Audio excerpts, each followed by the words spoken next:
When a gorilla with no child of her own meets an abandoned lion cub, something miraculous unfolds. Their bond defies nature, and the ending will leave you speechless. Watch this extraordinary story and subscribe for more unforgettable wildlife moments. In the early hush of dawn, where golden light dances across the acacia-strewn plains of East Africa, the circle of life unfolds with brutal honesty. Near a shallow riverbank, still glossed with dew, the silence is broken by a terrible roar, then a thundering stampede. A lioness, proud and fierce, has made a miscalculated advance on a herd of wild buffalo. The herd does not scatter. They retaliate. Dust clouds rise, horns strike, and in the fray, the lioness is gored, her flank torn and bleeding. She flees into the long grass, dragging her wounded body with desperate strength. But in the chaos, something is left behind. A lion cub, no more than a week old, eyes barely open. Its small body quivers with instinctual fear. It lets out a tiny, mewling cry, a call that carries far across the open land. And by sheer providence, someone hears it. Ranger Eliza Hart, a seasoned American conservationist, is conducting a patrol on the opposite bank. She halts, ears tuned. Another cry pierces the air. Eliza moves quickly, guided by sound and gut. She finds the lion cub alone, trembling by a tangle of reeds. No mother in sight. Her experienced hands scoop up the fragile creature. The cub doesn't resist. It simply presses its face into her arm, as if it knows safety. With careful urgency, Eliza radios in and heads for the Wildlife Rescue Center. The lion cub's life, it seems, is about to change course dramatically and forever. Nestled at the foot of the Nye Hills, the Wildlife Rescue Center is a sanctuary like few others, home to animals plucked from cruelty, misfortune, or the brink of death.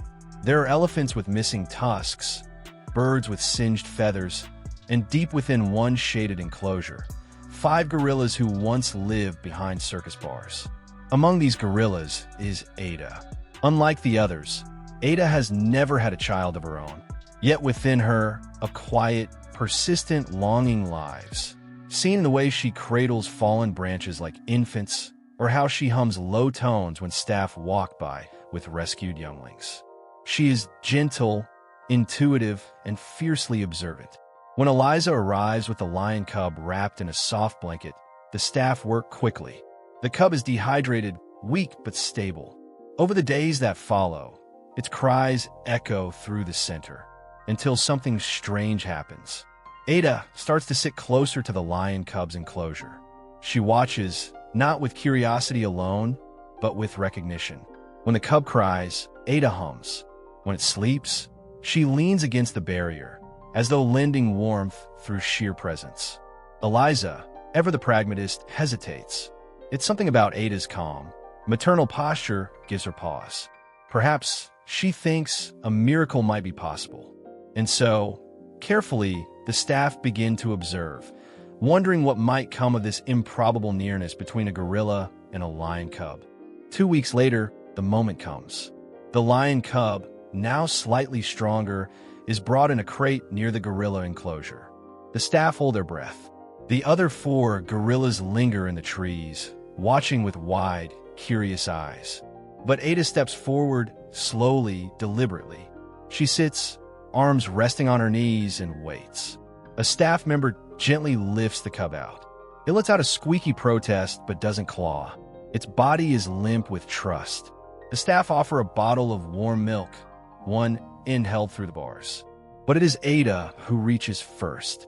Her leathery fingers curl around the bottle. She studies it, sniffs, then gently holds it upright. The lion cub opens its mouth and suckles, nestled in the crook of her arm as though it had always belonged there. A stunned silence falls.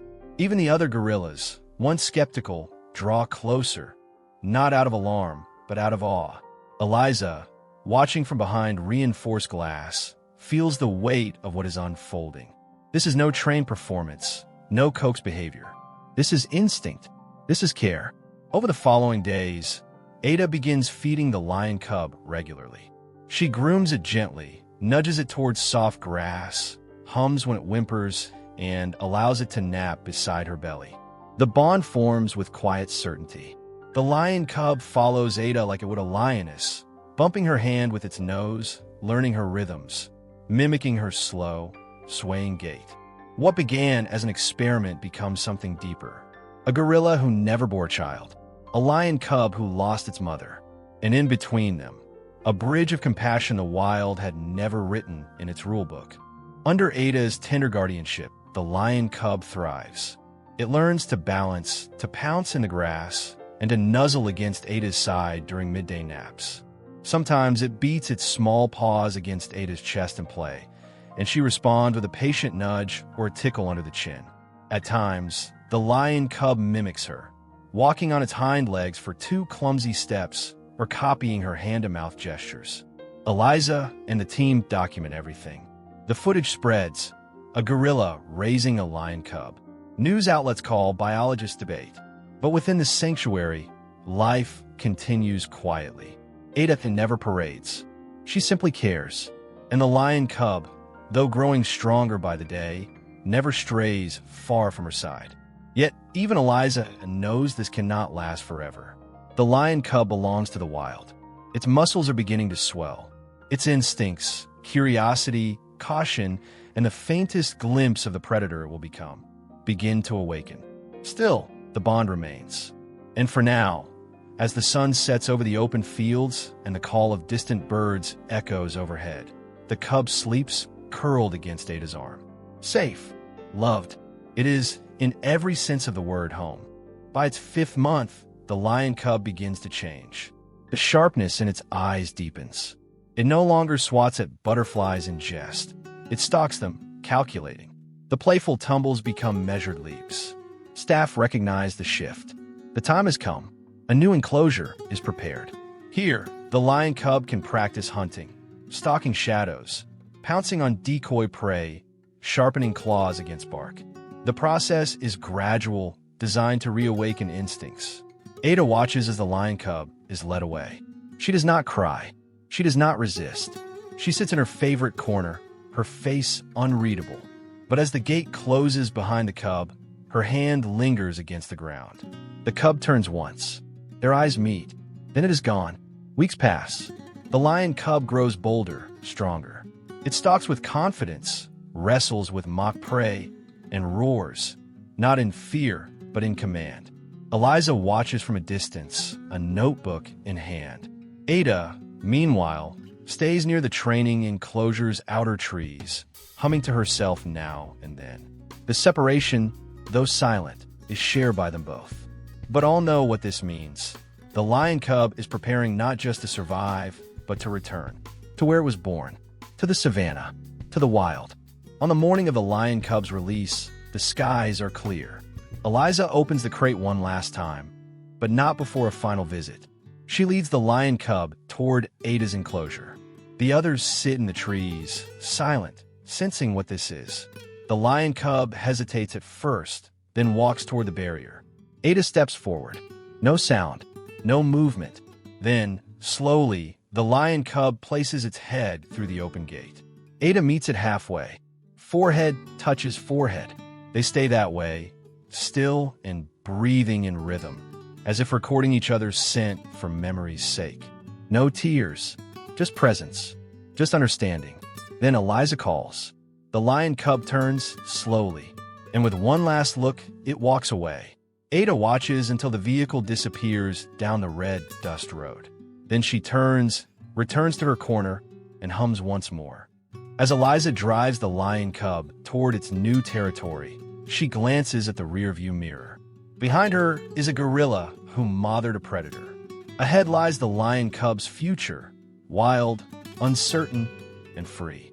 The story of Ada and the lion cub spreads across continents, a rare testament to empathy unbound by species. Conservationists cite it as proof that nurture transcends nature, that compassion speaks in many tongues.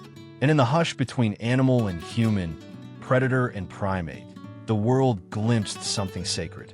A legacy not of blood, but of care. A story to never be forgotten.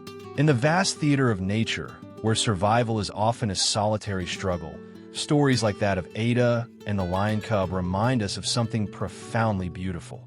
That compassion knows no boundaries. Here, a gorilla with no child of her own and a lion cub stripped of its mother found solace in each other. Their bond was not born of instinct alone, but of a rare, silent understanding, an echo of the empathy that lives deep within us all. If this story moved you, if it made you pause, reflect, and marvel, then we invite you to join us on more journeys like this one. Like this video, subscribe to our channel, and help us share the wonder of the wild with the world. Because every creature, every bond, and every story deserves to be remembered. Together, let's keep the wild alive, not just in the wilderness, but in our hearts.